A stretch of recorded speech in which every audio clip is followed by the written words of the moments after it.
एक बाप अपने बेटे के लिए क्या क्या कर सकता है, वह इस कहानी से स्पष्ट हो जाएगा। एक बार एक बेटा अपने पिता से लड़ाई करके गुस्से में घर से बड़बड़ाते हुआ निकला और बस स्टैंड की तरफ जाने लगा। वह मन ही मन में बोल रहा था कि पता नहीं कितने पैसे छुपा के रखे हैं, लेकिन मेरे लिए एक बाइक नहीं ले सकते। मैं यहाँ से चला जाऊंगा और तब तक नहीं आऊंगा जब तक अपने पैसों से बाइक नहीं खरीद लेता। उसे पैरों में कुछ चुभने का एहसास हुआ। नीचे देखा तो उसने पाया कि जल्दीबाजी में उसने अपने पापा के जूते पहने हुए हैं। उस जूते में किल उभरी हुई थी जो बार बार उसके पैरों में घाव किए जा रही थी। लेकिन उस समय गुस्सा ज्यादा था, इसलिए वह आगे बढ़ता चला गया। फिर उसे याद आया कि वह पापा का पर्स भी साथ लेकर आ गया है, तो उसके दिमाग में आया कि क्यों ना आज अपने पापा का पर्स चेक किया जाए, जिसे आज तक उसके पिता ने किसी को हाथ तक लगाने नहीं दिया। जब उसने अपने पापा के पुराने पर्स को खोला तो उसमें पैसे तो नहीं निकले, लेकिन पैसों की जगह एक डायरी रखी हुई थी। उसने सोचा कि यहाँ पर खजाना छुपा रखा है, जरूर इस डायरी में लिखा होगा कि किससे कितने पैसे लेने हैं या फिर किसको कितने पैसे पिताजी ने दिए हैं। लेकिन वह गलत था। जब उसने उस डायरी को खोला तो पहले पन्ने पर वहां पर जो लिखा था वह थोड़ा अजीब था। डायरी के पहले पन्ने पर जो लिखा था उसे पढ़ने के बाद उसके चेहरे पर जो हाव भाव थे वह गायब हो चुके थे, क्योंकि डायरी में वैसा कुछ नहीं लिखा था जिसकी उसने उम्मीद की थी या फिर वो जो भी सोच रहा था। उस डायरी में पैसों का हिसाब लिखा हुआ था जो अलग अलग कामों के लिए अलग अलग लोगों से उधार लिए गए थे। उस सूची में कंप्यूटर के लिए पैसे लिए हुए थे, जो कि इस प्रकार लिखा हुआ था 50,000 बेटे के कंप्यूटर के लिए। वो वही कंप्यूटर था जिसे वह आज तक इस्तेमाल करता आ रहा है, लेकिन उस बेटे को ये नहीं पता था कि उस कंप्यूटर को खरीदने के लिए पैसे कहाँ से आए थे। उस डायरी में कैमरे का भी हिसाब था।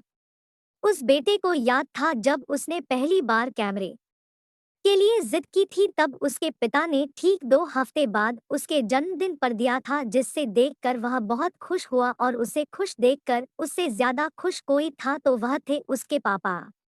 अब उसके बेटे से गुस्सा एकदम गायब हो गया था।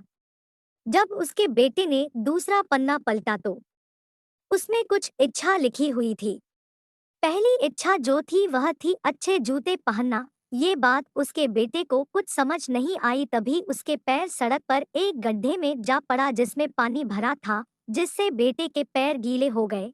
उसने जूते को पलट कर देखा तो उसने देखा कि जूता जो है नीचे से फटा हुआ था। ये देखकर उसे डायरी में लिखी हुई बात समझ में आ गई। तभी उसे उसके माँ बाप की बात याद आई। माँ हमेशा यह बोलती थी कि अब तो नए जूते ले लो, लेकिन पिता हमेशा बोलते थे कि नहीं, अभी कुछ दिन और चलेगा, ये जूता कुछ दिन पहले ही तो लिए थे। उसे आज समझ आ रहा था कि कितने दिन और चलेंगे। साथ ही साथ उसे यह भी समझ आ रहा था कि उसके पिता पर्स को क्यों छुपाए रखते थे। तभी उस डायरी को पढ़ते पढ़ते वह बस स्टैंड पहुंचा और एक बेंच पर आकर बैठ गया। और अब उस डायरी का आखिरी पन्ना उसने पलटा तो वहां कल की तारीख लिखी हुई थी और नीचे लिखा था 50,000 रुपए बाइक के लिए। उस बेटे बस इतना पढ़ा और उसका दिमाग एकदम सुनसा हो गया। अब उसके मन में कोई गिला शिकवा नहीं बचा था। आंखों से आंसू आ गए। उसे कुछ समझ नहीं आ रहा था कि वह रो क्यों रहा है। अब वह जल्दी से घर जा रहा था। जूते में लगी किल अब तक उसके पैरों में घाव कर चुकी थी। उसने तुरंत उस जूते को खोला और फेंक दिया। अब वह नंगे पैर ही दौड़े जा रहा था और घर पहुंचा, लेकिन उसके पिता उसे घर पर नहीं मिले। उसे समझ आ गया था कि उसके पिता कहाँ गए होंगे। वह सीधा बाजार की ओर भागा और पता नहीं उसमें इतनी ताकत कहाँ से आ गई थी कि वह भागते हुए थक नहीं रहा था।